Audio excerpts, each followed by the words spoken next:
Airport को Caracas के बंद कर दिया गया है। वेनेजुएला में तबाही की नई तस्वीर सामने आ रही है और ये तस्वीर आप देखिए, ये दूसरे इलाके की तस्वीर हम आपको दिखा रहे हैं, लेकिन वही हड़कंप, वही अफरा तफरी का माहौल इन तस्वीरों में भी आप साफ तौर पर देख सकते हैं। इमारतें एक एक करके धराशायी हो रही हैं, घर तबाह हो रहे हैं, बर्बाद हो रहे हैं और लोग अपनी जान बचाने के लिए इधर उधर भागते हुए नजर आ रहे हैं। किस कदर खौफ का आलम है। खुदा ना करे ऐसी तस्वीरें और ऐसे हालात किसी को झेलने पड़े।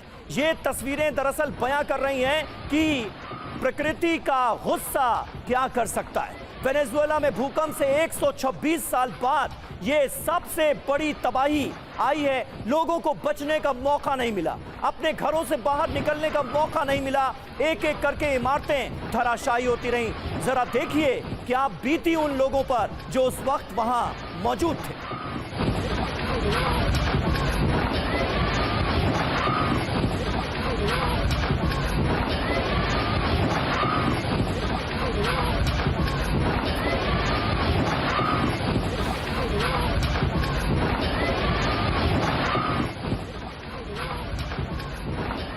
और ये तस्वीरें दरअसल बता रही हैं कि वेनेजुएला को किस कदर डैमेज किया है भूकंप के इन झटकों ने।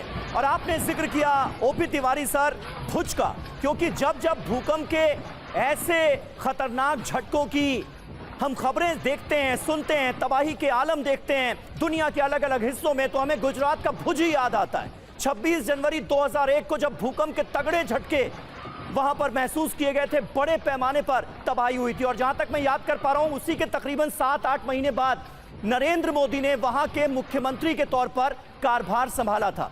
थोड़ी देर पहले हमने अपने दर्शकों को बताया कि प्रधानमंत्री नरेंद्र मोदी ने भी संवेदना जताई है वेनेजुएला में आए इस बड़े भूकंप के बाद। लेकिन तिवारी सर, भुज में जो कुछ हुआ वो बहुत बड़ी त्रासदी थी। वहां पर जिस तरह से रिकंस्ट्रक्शन वर्क शुरू किया गया उसकी भी मिसालें दी जाती हैं। आपको क्या लगता है, आप अपने एक्सपीरियंस से क्या बता सकते हैं, वेनेजुएला के सामने इस वक्त कितनी बड़ी चुनौती है, इसका सामना उसे कैसे करना होगा? डोनाल्ड ट्रंप ने कहा है कि हर तरह की मदद अमेरिका करेगा।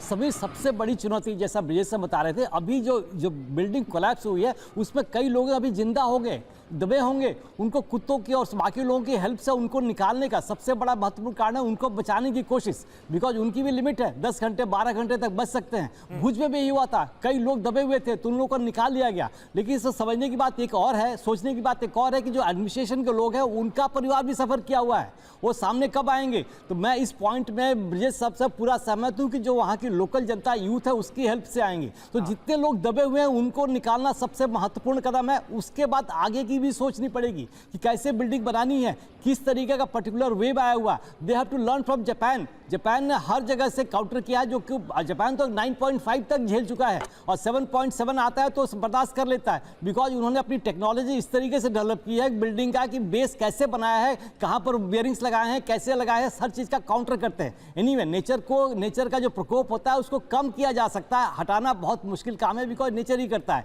तो वेनेजुएला जैसे देशों को और बाकी जो डेवलपिंग कंट्रीज है जहाँ बड़ी बड़ी बिल्डिंगें बन रही है, उनको अपने इतिहास और समझ के कि पहले क्या हुआ था सोच के भी आगे बढ़ना चाहिए। भुज में भी जो कंस्ट्रक्शन उसके बाद हुए हैं वो काफ़ी कुछ है और डेंसिटी पहले कम करनी पड़ेगी। ये अनफॉर्चुनेट है वेनेजुएला के लिए कि कैपिटल के पास हुआ है और सारी भीड़ मतलब वहीं इकट्ठा हो जाती है। इतनी बड़ी बड़ी बिल्डिंग बन गई कम स्पेस में, कम टाइम में, यहाँ तक पूरा ध्यान नहीं रखा हो गया है। जो भी रूल्स गवर्नमेंट ने बनाए होंगे सारे देशों में होता है, इस तरीके से गिरे हैं। तो इस तरीके से स्टडी करके सब कुछ का ध्यान रख के एक चीज़ बताना चाहूँगा, उसमें देखिए जब नेचुरल डिसास्टर होता है ना, वो भी एक साइकिल फॉलो करता है, उसको भी प्रेडिक्ट करना आसान है। मैं स्टैटिस्टिक्स का इंस्ट्रक्टर भी रहा हूं, तो वो साइकिल फॉलो करता है, भले उसका टाइम पीरियड 200 साल हो या 300 साल हो, अगर फॉलो करो तो देश तैयार होता है। कई सारे उसके एस्पेक्ट हैं, लेकिन जिस रेस्क्यू की हम बात कर रहे थे वो एक बहुत चैलेंजिंग काम होता है, क्योंकि एक तरीके से रेस्क्यू अगेंस्ट टाइम होता है। पल पल जो बीत रहा है वो किसी की जिंदगी और मौत को तय कर रहा है। जितनी जल्दी उस तक पहुंचे उतनी जानें बचाई जा सकती है। ये बहुत बड़ा दबाव होता है रेस्क्यू टीम के ऊपर।